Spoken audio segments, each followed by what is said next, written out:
ایمان والو انہیں اپنا دوست نہ بناؤ، اس لیے کہ یہودی اور عیسائی آپس میں ایک دوسرے کے دوست ہیں۔ اتنا بھی کافی تھا، لیکن اللہ تبارک و تعالی نے معیار ہی بدل دیا اور اتنا بڑا حکم ارشاد فرمایا۔ اس آیہ مقدسہ نے ہر چیز کو اپنے دامن میں سمیٹ کے رکھ دیا۔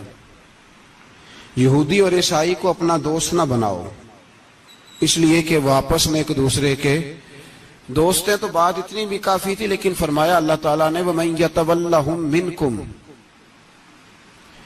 جو تم میں سے انہیں اپنا دوست بنائے گا۔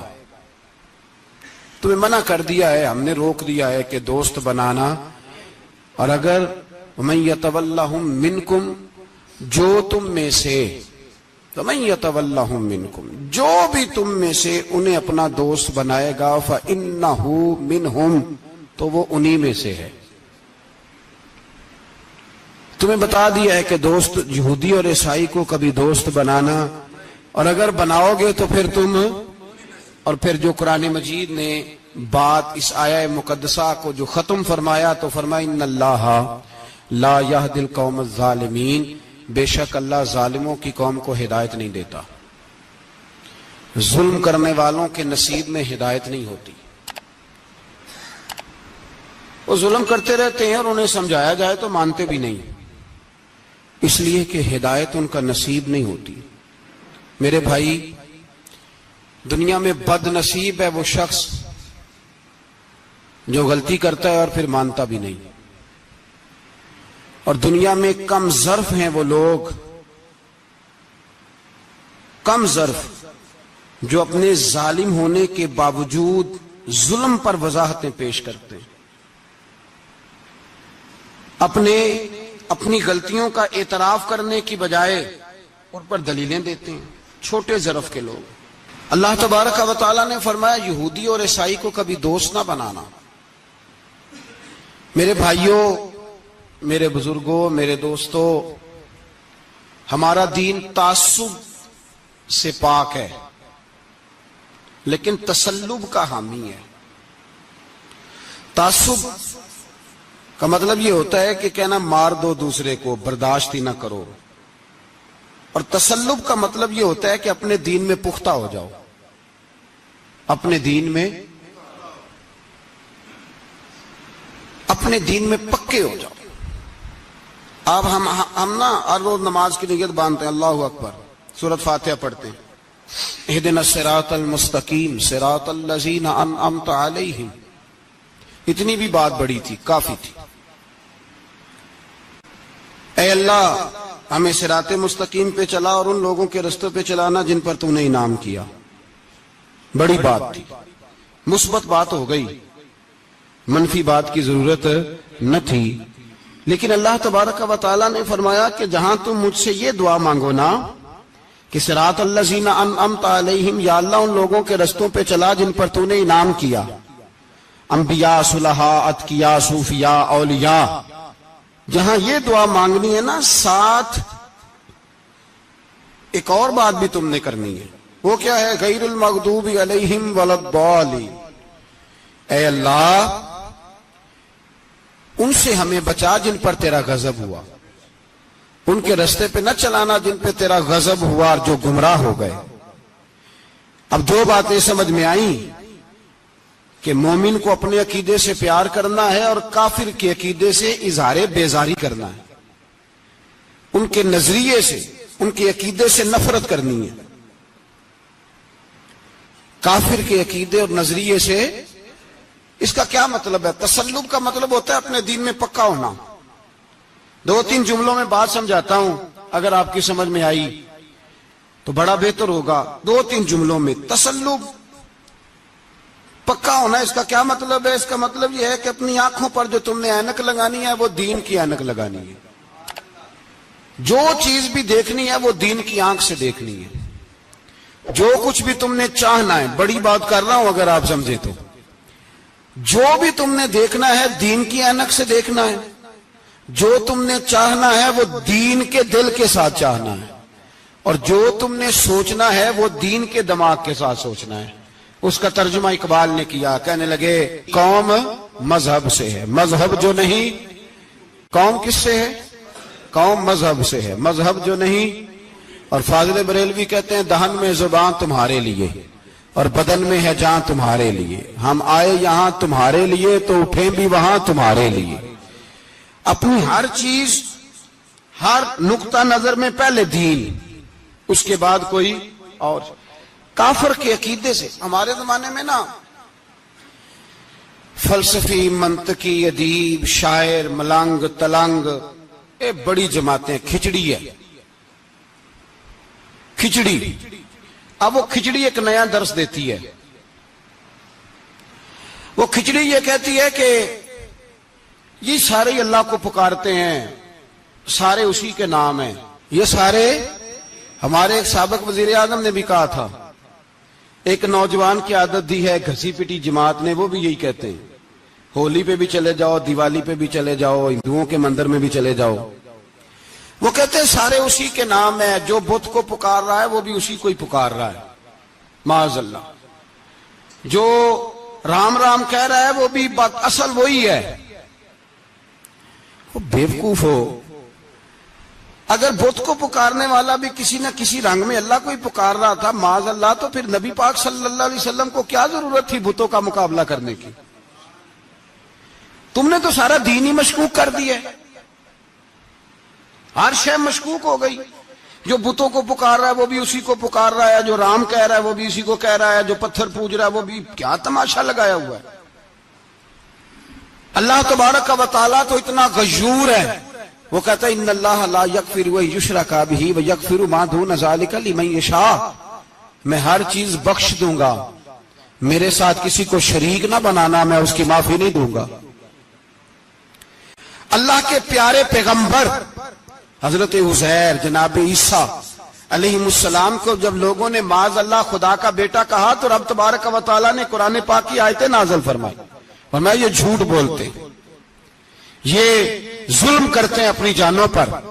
او بھائی یہ کھچڑی جو پکا رہے ہیں نا ملنگ لوگ, ادیب لوگ, سارے اسی کے نام ہیں. اس کا ایک ہی نام ہے لا الہ الا اللہ, لا الہ الا اللہ, لا الہ الا اللہ. اس کے سوا کوئی بھی معبود ہو ہی نہیں سکتا, سوال ہی نہیں. او خدا کے بندے, یہ فلسفہ. اور پھر ہم سیانے بڑے, ہمارے دلوں میں رحمت بڑی ہے, نرمی بڑی ہے کافر کے حق میں, مشرک کے حق میں. سارے کی اسی کو پکارتے ہیں. تو زیادہ مہربانی کرنے والا ہے یا نبی پاک زیادہ رحمت للعالمین ہے؟ حضور نے تو فرمایا بت کے پجاری سے جہاد ہوگا تلوار کے ساتھ, پنڈت اور جوگی کاٹے جائیں گے تلوار کے ساتھ. جو اللہ تبارک و تعالیٰ کی توحید میں کسی کو شریک کرے گا مسلمان اس کے خلاف اٹھیں گے. تو کہہ رہا سارے ہی ایک ہیں. تسلب نہیں, دین کی پختگی نہیں. ہمارے ہاں لوگ مسئلہ پوچھتے ہیں, پاکستان میں جو عیسائی رہتے ہیں نا وہ غریب ہیں, پاکستان میں جو عیسائی رہتے ہیں نا وہ, اور جو امریکہ میں رہتے ہیں. پاکستان کے اندر جو لوگ ہیں نا وہ مسئلہ پوچھتے ہیں, کہتے ہیں جی عیسائیوں کے ساتھ کھانا پینا جائز ہے. میں نے کہا امریکہ میں جب رہتے ہو تب کیوں نہیں پوچھتے؟ یہاں تم مسئلہ پوچھتے ہو, پوچھتے ہیں نا لوگ عیسائیوں کے ساتھ کھانا پینا جائز ہے کہ ناجائز, اور وہاں جب تمہیں ضرورت ہوتی ہے پاسپورٹ کی تو عیسائی بی بی سے نکاح کر لیتے ہو. اور پوچھو نا اپنے ملک کے سیاستدانوں سے, پوچھو ان سے کہ تمہارے بچے جو جا کے وہاں روٹیاں کھاتے ہیں تو کون سے ہوٹل ہیں جہاں بالکل جائز تمہارے لیے علیحدہ سے پکتا ہے؟ وہ جو تم نے وہاں رشتہ داریاں کی ہوئی ہیں, تمہارے بچے وہاں رہ رہے ہیں تو وہاں مسئلے نہیں یاد. اگر ایک غریب نالی صاف کرنے والا عیسائی آئے تو اس کے بارے میں فتویٰ ہے کہ اس کے ساتھ روٹی نہیں کھانی, اور ٹرمپ آ جائے تو پھر کوئی مولوی مسئلہ نہیں پوچھتا کہ اس کے ساتھ کھانا جائز ہے کہ ناجائز ہے. ہمارا وہ جو کفر کے معاملے میں اظہار بیزاری تھا, نفرت کافر کے عقیدے سے, ہم کبھی نہیں کہتے کہ عیسائیوں کے مندروں کو آگ لگا دو. کبھی جلوس لے کے گئے ہیں کہ مندر گرانا ہے؟ بولے ان کا گرجا کبھی گرایا ہے؟ ہندو کا مندر مرزئی کی عبادت گاہ اقلیت قرار دے دیا، ٹھیک ہے، جہاں عیسائی علیحدہ سے اپنا کام کر رہے ہیں تم بھی کرو، لیکن ہم ان کے عقیدے کے کبھی بھی حامی نہیں ہو سکتے۔ اگر کہیں کہ عیسائی بھی صحیح کہہ رہا ہے، حضرت مریم کو اللہ کی بیوی کہہ رہا ہے، جناب عیسیٰ کو اللہ کا بیٹا کہہ رہا ہے، اور تو کوئی سارے اسی کے نام ہیں، تو یہ بات تیری درست، اس لیے کہ ہم تو روز کہتے ہیں قل هو اللہ احد اللہ الصمد لم یلد ولم یولد، نہ کسی کا باپ ہے نہ کسی کا بیٹا ہے، ولم یکن لہ کفوا احد، اس کا تو کوئی ہمسر ہی نہیں، اس جیسا دوسرا کوئی ہے ہی نہیں۔ تو بھائی جس عقیدے کا تو اعلان کر رہا ہے، جو آدمی تیرے عقیدے کے خلاف چل رہا ہے، اس کو تو نے صحیح کیسے کہہ دیا؟ یہ کیسے ہو؟ تو میرے بھائی اسلام یہ کہتا ہے کہ اساس، بنیاد، نظریہ، تو اپنے نظریے پہ ناز کرے گا، دوسرے کے نظریے سے اظہار بیزاری کرے گا۔ اور بھائی جاگو اور بس کر دو، جاگ جاؤ۔ اساس، بنیاد، نظریہ اصل ہے، اور اصل پر سمجھوتا ہو سکتا ہو ہی نہیں سکتا۔ بخاری شریف میں ایک حدیث ہے، بات مضبوط کرنے کے لیے عرض کرتا ہوں۔ حضرت یحییٰ ایک تابعی بزرگ ہے، وہ کہتے ہیں حضرت عبداللہ ابن عمر رضی اللہ تعالیٰ عنہ میرے پاس آئے تو میں نے ان سے کہا حضور ہمارے محلے میں ایک جماعت رہتی ہے مسلمانوں کی، وہ نمازیں بھی پڑھتے ہیں، روزے بھی رکھتے ہیں، زکوٰۃ بھی دیتے ہیں، حج بھی کرتے ہیں، بس تقدیر کو نہیں مانتے، صرف ایک چیز کے انکاری ہیں، تقدیر کے۔ تو کیا حکم ہے؟ تو آپ فرمانے لگے ان سے کہہ دو کہ ہمارا تمہارا کوئی تعلق نہیں، ان سے کہہ دو ہمارا تمہارا کوئی رشتہ نہیں، ہمارا تمہارا کوئی کسی قسم کا رابطہ۔ اور فرمایا ان کو بتا دینا کہ رسول پاک کے صحابی نے فتویٰ دیا ہے جتنی مرضی نمازیں پڑھو، جتنے مرضی روزے رکھو، اور احد پہاڑ کے برابر اگر تمہارا دل کرے تو صدقے کرو، پر تمہارا کوئی عمل اللہ کی بارگاہ میں قبول نہیں جب تک تمہارا عقیدہ صحیح نہیں، جب تک تمہارا نظریہ ٹھیک نہیں، اتنی دیر تک کوئی عمل اللہ کی بارگاہ میں تمہارا قابل قبول نہیں۔ اساس پر، بنیاد پر کوئی سمجھوتا ہو سکتا، بنیادوں پر سمجھوتے نہیں ہوتے بھائی۔ اور ایک ہوتا ہے گناہگار، ایک ہوتا ہے غدار۔ گناہگار اور غدار میں بڑا فرق ہوتا ہے۔ ایک آدمی شراب پیتا ہے، کسی نے اس کو منع کیا تو اس نے کہا یار میری غلطی ہے، آئندہ نہیں پیوں گا، وہ گناہگار ہے۔ ایک نے کہا نہیں پینی چاہیے، وہ کافر ہے۔ ایک نماز نہیں پڑھتا، اس کو کہا پڑھ، بہانے لگاتا ہے، کپڑے نہیں صحیح، رمضان سے شروع کروں گا، کوشش ہے بس، وہ گناہگار ہے۔ ایک کہتا ہے نماز پڑھنی نہیں چاہیے، وہ کافر ہے۔ ایک کے جیب میں پیسے تھے، حج کرنے نہیں گیا، بہت بڑا گناہ کیا۔ ایک کہتا ہے حج کرنا ہی نہیں چاہیے، وہ کافر ہو گیا۔ او بھائی گناہگار اور ہوتا ہے، غدار، دونوں میں فرق ہے۔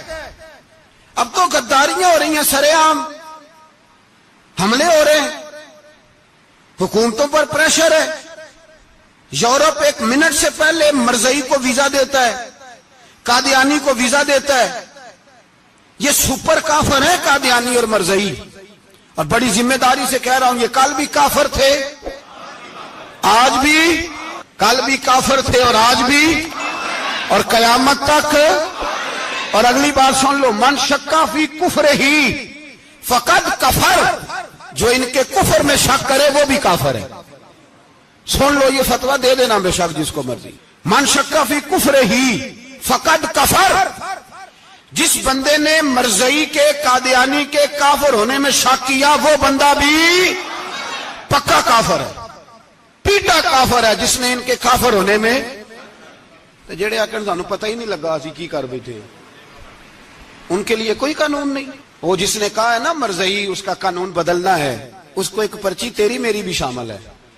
ایسے نہ کہنا کہ وہ بڑے بے ایمان نکلے، کافر نکلے، تو نے بھی ٹھپا لگایا ہے، تو ساتھ ہے، تو شامل ہے۔ جب قومی اسمبلی میں یہ قرارداد پیش ہو رہی تھی تو ان کو ووٹ دینے والے ان کے گناہ میں شریک تھے، مجرم تھے، ساتھ شامل تھے، ان کو معافی نہیں ملے گی، ان کو لمبی توبہ کرنی پڑے گی اللہ کی بارگاہ میں، انہیں آنسو بہانے پڑیں گے ان کو ٹھپے لگانے کی وجہ سے۔ بچ نہ جایا کرو کہ حکمران برے ہیں تو ہم بڑے نیک پرہیزگار ہیں. چھپے لگانے والے ساتھ شریک ہے اس جرم. کہتے پتہ ہی نہیں چلا. کیسے پتہ نہیں چلا؟ کیسے پتہ نہیں چلا؟ یہ تو جو مدہوش ہوتے ہیں انہیں پتہ چل جاتا ہے یہ نبی پاک کی عزت کی بات ہو رہی ہے. بندہ مدہوش ہو نا، مدہوش بے ہوش ہو مسلمان، رسول اللہ کی بات ہو تو اس کی بھی آنکھیں کھل جایا کرتی ہیں. اور تم جاگتے پڑھے لکھے اسمبلیوں میں بیٹھے مالدار، تم پتہ ہی نہیں چلا قانون بدل گیا، خبر ہی نہیں ہوئی. یہ دھوکہ کسی اور کو دینا. ہم تمہارے ان دھوکوں میں آنے والے کسی اور کو سنانا کہانیاں. ہمیں نہیں سمجھ آتی تمہاری کہانیاں. کہتے غلطی ہو گئی، بھول گئے. اور وزیر اعلیٰ صاحب کہتے ہیں اس کو نکال دینا چاہیے. کس نے نکالنا ہے نا تماشا. کہتے اس کو نکال دینا چاہیے جس نے اس قانون میں. تو کس نے نکالنا ہے؟ حکومت تو آپ کی ہے، تو کون نکالے گا؟ شرم کرو، مر جاؤ ڈوب کے. یہ تمہارا طریقہ ہے؟ جرم کرتے اور جرم کر کے کہتے ہو نہیں نکال دینا. کون نکالے گا؟ نکالو پتہ چلے تمہارا. امیر ملت پیر جماعت علی شاہ صاحب محدث علی پوری رحمت اللہ علیہ، پیر صاحب فرماتے ہیں جب پاکستان بن رہا تھا تو ہم نبی پاک صلی اللہ علیہ وسلم کی عظمتیں بیان کیا کرتے تھے. ہم کہتے تھے لوگوں پاکستان بنے گا تو اس میں نبی پاک کا نظام آئے گا، غریب امیر کا فرق مٹ جائے گا، اس میں کوئی برادری نہیں ہوگی، ایک برادری ہوگی جس کا نام مسلمان ہوگا. اس میں چھوٹا بڑا امیر غریب ایک ہی صف میں کھڑے ہو گئے، محمود و ایاز، نہ کوئی بندہ رہا نہ کوئی بندہ نواز. یہ پاکستان ہوگا. اور کہتے ہیں ہندو پنڈت تقریریں کرتے تھے او وہاں نبی پاک کا نظام نافذ ہوگا، معاذ اللہ ہاتھ کٹیں گے، گردنیں کٹیں گی. بڑا وہ معاذ اللہ مخالفت کرتے تھے. وہ کیا پتا تھا کہ بعد میں یہاں بھی سارے وہی تماشے ہوں گے جو وہ کہہ رہے ہیں. تو پیر صاحب کہتے ہیں کہ جگہ ہندوؤں کا جلسہ تھا، ہندوؤں کا پنڈت تقریر کر رہا تھا، وہاں سارے ہندو بیٹھے تھے. تو اس پنڈت نے نا تقریر کرتے کرتے نبی پاک کی شان میں کوئی بے ادبی کر دی معاذ اللہ. چونکہ سارے ہندو تھے، کوئی مسلمان نہیں تھا. ایک ملنگ بیٹھا تھا دور، اس نے دوری ڈنڈا پکڑا ہوا تھا اور کوئی اپنی موج کا کام کر رہا تھا. آپ کو پتا ہے ان کے پاس جو ڈنڈا ہوتا ہے بڑا رنگین ہوتا ہے، کوئی اسپیشل بنایا ہوتا انہوں نے. تو بیٹھا تھا ملنگ. میں نے کہا بے ہوش بھی ہو نا، جو بے ہوش ہو مسلمان، رسول اللہ کا نام آئے تو اس کی بھی آنکھیں کھول جایا کرتی ہے. تیری بند کی باندھی رہ گئی ہے، کیسے ہو گیا؟ ہاتھ میں ڈنڈا تھا اور وہ اپنے کام لگا ہوا تھا. جب اس کے کانوں میں سپیکر کی آواز آئی نا کہ نبی پاک کے بارے میں بات کی ہے، تو ڈنڈا اٹھایا، پیچھے سے اسٹیج پہ چڑھ گیا. اور ہندوؤں نے سمجھا ملنگ آدمی ہے، اس نے کیا کرنا ہے. آیا پنڈت کے پاس اور وہ کہتا ہے میں نے 3 ڈنڈے اتنی زور سے مارے کہ چوتھے کی ضرورت ہی نہ پڑی. اتنی زور سے 3 ڈنڈے سر پہ مارے کہ چوتھے کی ضرورت ہے اس کی پھر آواز ہی نکلی. مر گیا وہ. مجھے پکڑا جیل میں پھینک دیا. امیر ملت پیر جماعت علی شاہ صاحب کہتے ہیں میں امرتسر کی جیل میں ملنے گیا اور میں نے اس کے سامنے کھڑے ہو کے کہا، میں نے کہا بیلیا، نہ تو نماز پڑھے، نہ تو روزہ رکھے، نہ تو مسجد آئے، نہ تو کوئی اور کام کرے، اور اتنا بڑا تو نے کام کیا، گستاخ مار دیا.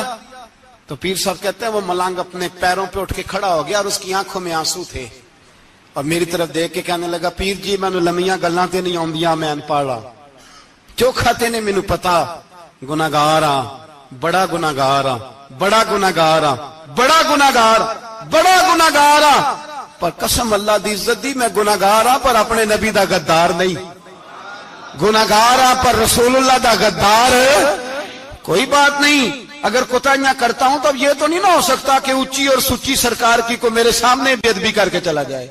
یہ تینوں پتہ ہی نہیں لگا، تو کہتا خبر ہی نہیں ہوئی، کب ہو گیا پتہ ہی نہیں تھا. وضاحتیں دیتا پھرتا ہے. اور کچھ مولوی ملا جو دھبا ہے دین کے نام پہ وہ وضاحتیں دیتے پھرتے ہیں، کہتے ہیں مناظرے کر لو، شرم کرو. دین کے نام پر ووٹ مانگ کے اسمبلیوں میں جاتے ہو اور وہاں جا کے ان بے ایمانوں کی گودوں میں بیٹھ جاتے ہو، تمہیں حیا نہیں آتی. اور نبی پاک کی بات آئے تو پھر بھی تمہاری غیرت جوش نہیں مارتی، پھر بھی دلیلیں دیتے پھرتے ہو. میرے رسول پاک علیہ الصلوۃ والسلام کے غلاموں یاد رکھو، دین میں تسلط پیدا کرو، مضبوطی. کل لوگ مسئلے پوچھا کرتے تھے کہ صحابی کا اہل بیت کا بے ادب ہے تو اس کے جنازے پہ جائیں کہ نہ جائیں. اب نہیں لوگ پوچھتے، اب ہمارے دلوں میں فتوے زیادہ آ گئے ہیں، مرضی کرتے پھرتے ہیں. ہمارا بچہ کسی بد مذہب کی مسجد میں جاتا ہے ہم کہتے ہیں نہیں نہیں ویسے ہی جاتا ہے. تجھ سے پوچھا جائے گا، اس دن پتا چلے گا، جس دن تم مرے گا تو تیرے لیے دعا بھی نہیں کرے گا، تیری قبر پہ بھی نہیں جائے گا، تجھے پتا چلے گا اس دن کہ ویسے ہی جاتا ہے کہ ایسے جاتا ہے. کوئی پابندی نہیں، کوئی تسلط بھی نہیں، عقیدے میں ایمان میں کوئی پختگی نہیں، ہمیں خیال ہی نہیں کہ کدھر جا رہی ہیں اولادیں، سوچتے ہی نہیں ہم. خیال ہونا چاہیے، سمجھ ہونی چاہیے. میرے رسول پاک علیہ الصلوۃ والسلام کے صحابہ میں تسلط تھا، تسلط. سگی اماں بھی اگر بے ایمان ہوتی تھی تو صحابہ قریب نہیں آنے دیتے تھے. حضرت اسماء بنت ابی بکر صدیق، ان کی ماں مشرکہ تھی.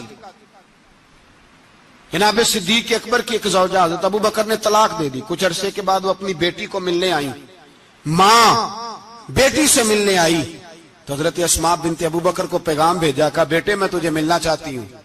تو کہا اماں ذرا ٹھہر جا، پہلے میں اپنے نبی سے پوچھ لوں. پہلے اپنے ماں بعد میں ہے، نبی پہلے ہے. پہلے حضرت اسماء حضور کی بارگاہ میں گئی، یا رسول اللہ میری اماں ملنا چاہتی ہے، اور مشرکہ ہے، حکم کیا ہے؟ فرمایا تو ماں کی حیثیت سے مل سکتی ہے. انہوں نے تو سگے ماں باپ سے ناطے توڑ لیے، سگے رشتہ داروں سے، اور تو ان سے دوستیاں ختم نہیں کر سکتا، تیرا تعلق بھی نہیں. نہیں، سارے اسی کو پکارتے ہیں، سارے ایک ہی ہیں. یہ تماشے کسی اور کو دکھانا، یہاں رسول اللہ کے غلام بستے ہیں. ہمارا عقیدہ بڑا پختہ ہے، بڑا پختہ، بڑے پختہ نظریات کے لوگ اللہ نے اس دھرتی کو عطا فرمائے. اس زمین نے بڑے کامل مومن پیدا کیے. بھائی یاد رکھو، رسول پاک علیہ الصلوۃ والسلام کے غلاموں میں اپنے دین کے لیے تسلط تھا، پختگی تھی، کفر سے بیزار رہتے تھے. اگر سب کو ایک میں ایک ہی کرنا تھا تو پھر اتنی لمبی چوڑی جدوجہد، امیر حمزہ کا کلیجہ نکل گیا، کان کٹ گئے، سب کچھ ہو گیا، اور آج تم ان شہیدوں کی لاشوں پہ کھڑے ہو کے کہتے ہو کہ یہ تو ایسے ہی کٹ گئے. مذاق ہے یہ؟ کوئی مذاق ہے؟ اصل بات بتاؤں آپ کو کیا ہے؟ دین مفت میں ملا ہے، اور جو شے مفت مل جاتی ہے اس کی قدر نہیں ہوتی. قدر دین نبی دا ایک ہی جانن دنیا دار کمینے، دین نبی دا جانن والے سونگے وچ مدینے. تجھے کیا پتا، تجھے کیا خبر اس دین کی؟ تجھے خبر ہی نہیں میرے رسول پاک کا پسینہ کتنا بہا ہے. کبھی تیرا پھیرا لگے تو احد کے پہاڑ سے جا کے پوچھنا نبی پاک کا خون کتنا بہا ہے. کبھی ٹائم ملے نا، ملک شام جا اور حضرت بلال کی قبر پہ کھڑے ہو کے پوچھ دین کتنا قیمتی ہے. اور پھر اس سے زیادہ بات پوچھنی ہو نا کبھی تو مدائن جا، حضرت سلمان فارسی کے مزار کے پاس ان سے پوچھ دین کی قیمت کتنی ہے. وہ تجھے بتائیں گے کہ کئی 100 سال لگ گئے نبی پاک کے قدموں میں پہنچنے تک. 100 سال، کئی 100 سال. اور اگر پھر بھی تجھے تسلی نہ ہو تو جنت البقیع میں جا اور سیدہ طیبہ طاہرہ حضرت فاطمہ الزہرا سے پوچھ. ان سے پوچھ بی بی اس دین کی قدر کیا ہے. وہ تجھے بتائیں گی کہ جب دین کے چہرے پہ سرخ رنگ بھرنا تھا تو میں نے حسین کا خون دے کے بھرا. وہ تجھے بتائیں گی کہ اس دین کو جب پینٹ کرنا تھا تو میں نے جناب علی اصغر کے بازوؤں کے ساتھ مصوری کی ہے. اس کو آسان سمجھ رکھا ہے لوگوں نے، آسان سمجھ رکھا ہے. کہا تم کٹ گئے. اور آج اٹھنے والا صوفی اور درویش کہتا ہے سارے ایک ہی ہیں، سارے اسی کو مانتے ہیں. جس سیاستدان کا دل کرتا ہے وہ جا کے مندروں میں پوجا کر آتا ہے، جس کا دل کرتا ہے وہ جا کے ہندوؤں کی ہولی اور دیوالی میں شریک ہو جاتا ہے. سب ایک ہی ہیں. اگر ایک ہی تھے تو حسین کا علی اصغر کیوں شہید ہوا؟ اگر سب ایک ہی تھے تو جناب علی اکبر کیوں شہید ہوئے؟ سارے ایک ہی تھے تو پھر ٹھیک ہے، مست رہنا چاہیے تھا. یہ مذاق ہے اتنی قربانیاں؟ شرم ہی نہیں آتی بات کرتے ہوئے؟ جاگو اور اپنے دین کو سمجھو. میرے رسول پاک علیہ الصلوۃ والسلام نے جو دین دیا اس میں تسلب ہے، تسلب، کفر سے بیزاری. کتنی بیزاری؟ حضرت ام حبیبہ رضی اللہ تعالیٰ عنہ ام المومنین ہے، یہ ہماری اماں ہیں. ام، ماؤں کے نام تو بچوں کو آنے چاہیے نا. یہ مومنوں کی ماں ہیں، ابو سفیان کی بیٹی ہیں. حضرت ابو سفیان رضی اللہ تعالیٰ عنہ کی بیٹی نبی پاک کی زوجہ ہیں. جناب امیر معاویہ رضی اللہ تعالیٰ عنہ کی سگی بہن حضور کی زوجہ تھی. بہت بڑے امیر باپ کی بیٹی تھی. مدینے جب آئیں تو نبی پاک کے گھر میں غربت دیکھی. آزمائش دیکھی، کئی کئی دنوں کے فقر اختیاری کے جلوے دیکھے۔ ابو سفیان ایک مذاکرات کے سلسلے میں مدینے آئے اور کہتے ہیں میں نے سوچا سیدھا اپنی بیٹی کے گھر جاتا ہوں، تو کہتے ہیں میں حضرت ام حبیبہ کے صحن میں داخل ہوا تو چارپائی پہ بستر بچھا ہوا تھا، اور ام حبیبہ ایک سائیڈ پہ بیٹھ کر تو سوئی دھاگے کے ساتھ کوئی کام کر رہی تھی۔ ابو سفیان کہتے ہیں میری بیٹی کی نظر پڑی تو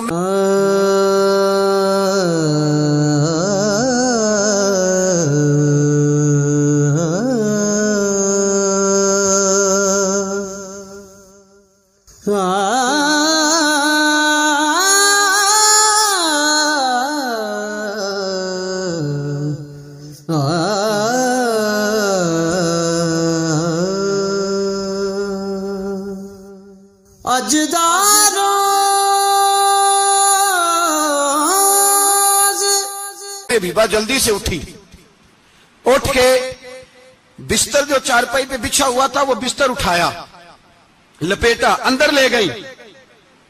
بعد میں باہر آئی تو میں نے بیٹی کے سر پہ ہاتھ رکھا، میں نے کہا بیٹی میں سمجھ گیا ہوں، بستر پہ میری نظر پڑی ہے، لگتا ہے کئی سال پرانا ہے، پیوند بھی لگے ہوئے ہیں، تو اس لیے اندر رکھا ہی ہے کہ پرانے بستر پہ باپ کو بٹھاؤں گی، اس لیے رکھا ہی ہے۔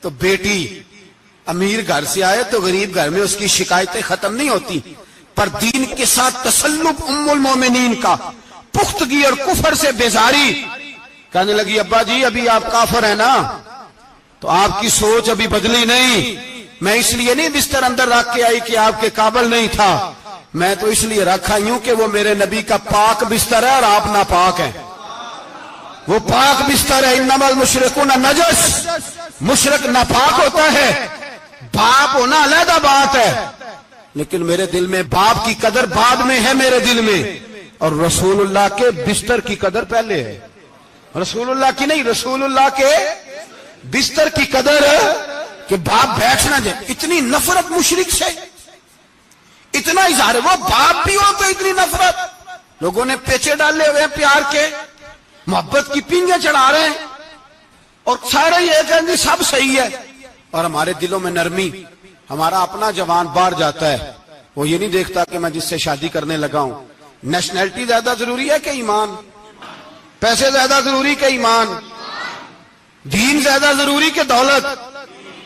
عجیب تماشا ہے، بیچتے پھرتے ہیں، فار سیل کر دیا مذہب کو، تسلب ہی نہیں، وہ خیال ہی نہیں، توجہ ہی نہیں ہماری۔ میرے رسول پاک علیہ الصلوۃ والسلام کے صحابہ جو چٹان تھے دین کے معاملے میں، اپنا پیارا بھی سامنے آتا تھا تو کافر سمجھ کے قتل کر دیتے، اس لیے کہ وہ سمجھتے تھے قوم مذہب سے ہے، مذہب جو نہیں تم بھی نہیں، اگر دین نہیں رہے گا تو کوئی شے باقی نہیں رہے۔ یاد رکھنا، اگر دین نہیں رہے گا، میرے حبیب پاک علیہ الصلوۃ والسلام کے غلاموں کا یہ حال تھا۔ احد کے اندر افواہ پھیل گئی کہ حضور شہید ہو گئے، حضرت انس بن مالک کے چچا تھے انس بن نضر رضی اللہ تعالیٰ عنہ، جب افواہ پھیلی نا حضور شہید ہو گئے تو جناب انس بن نضر اٹھے، تلوار پکڑی، صحابہ سے کہنے لگے یہاں کیوں بیٹھے ہو؟ کہا حضور شہید ہو گئے، ہم کیا کریں؟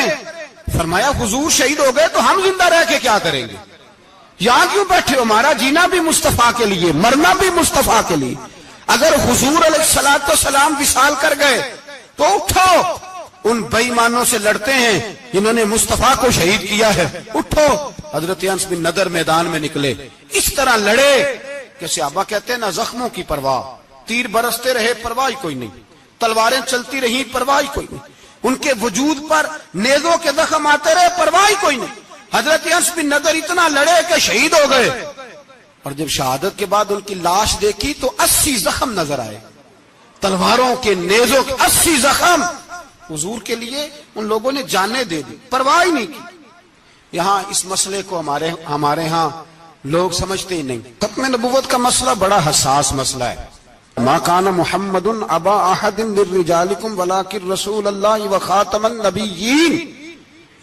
ہم ختم بھی پڑھے نا کسی کا تو اس میں بھی ختم نبوت والی آیت پڑھتے ہیں، اس لیے کہ یہ بنیادی مسئلہ ہے۔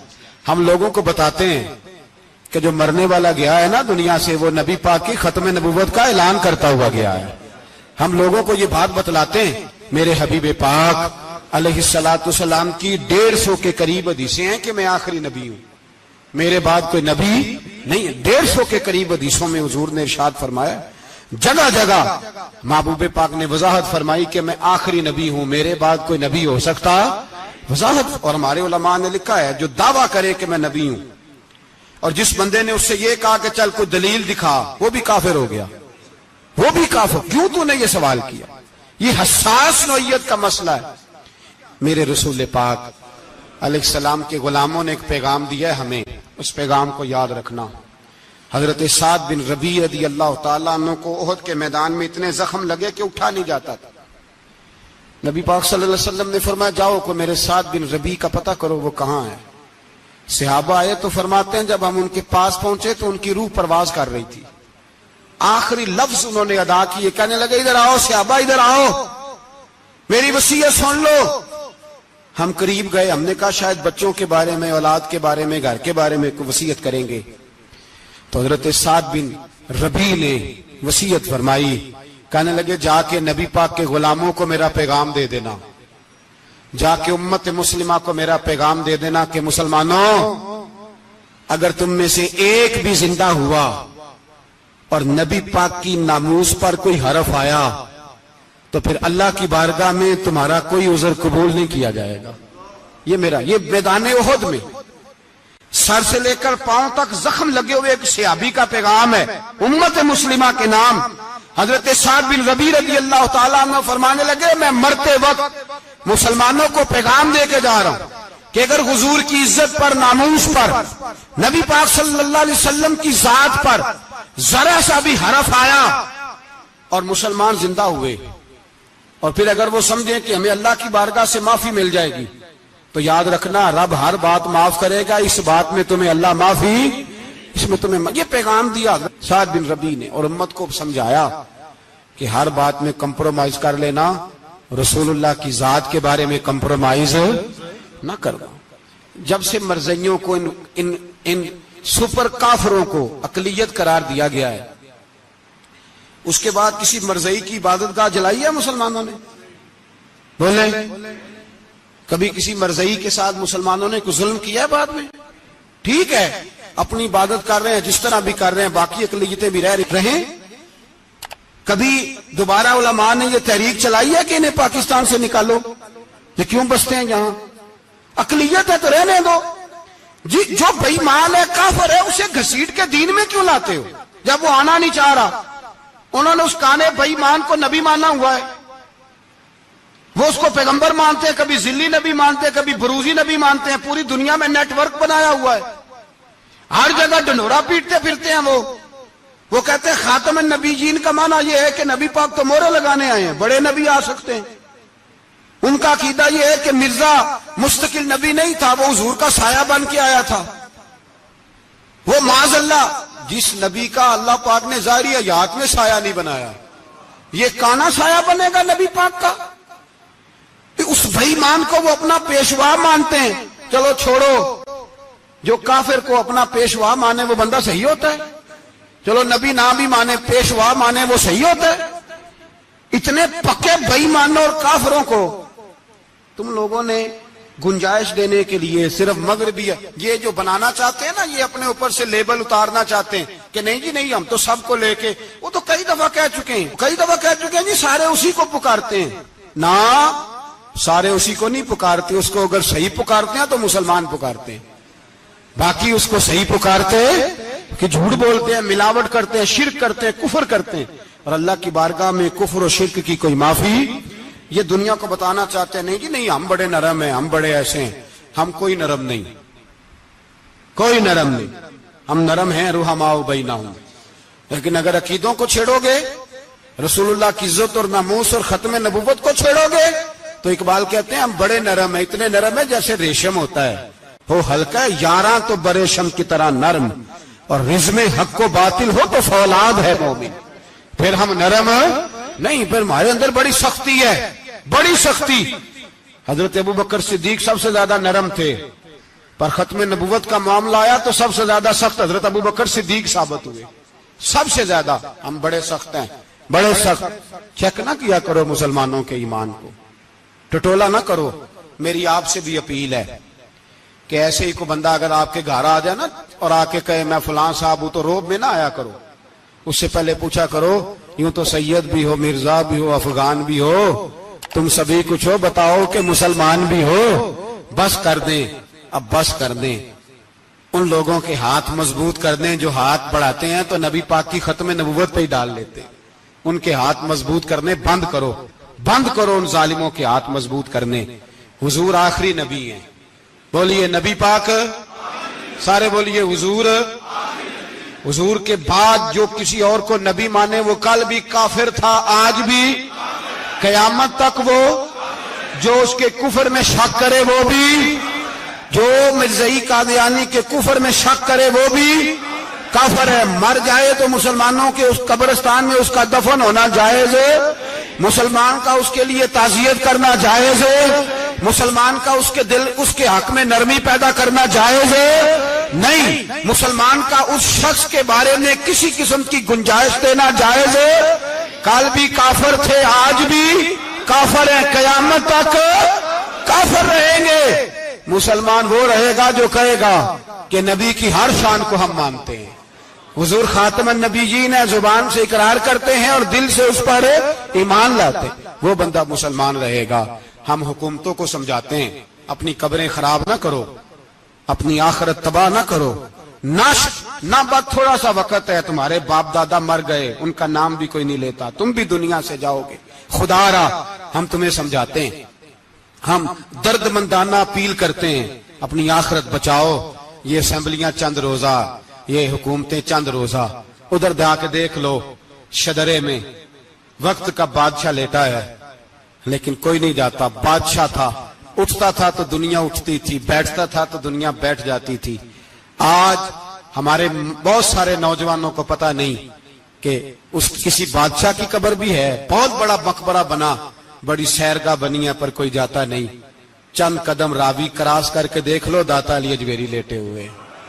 ایک دن کے لیے بھی چھوٹی سی اسمبلی کے ممبر بھی نہیں بنے.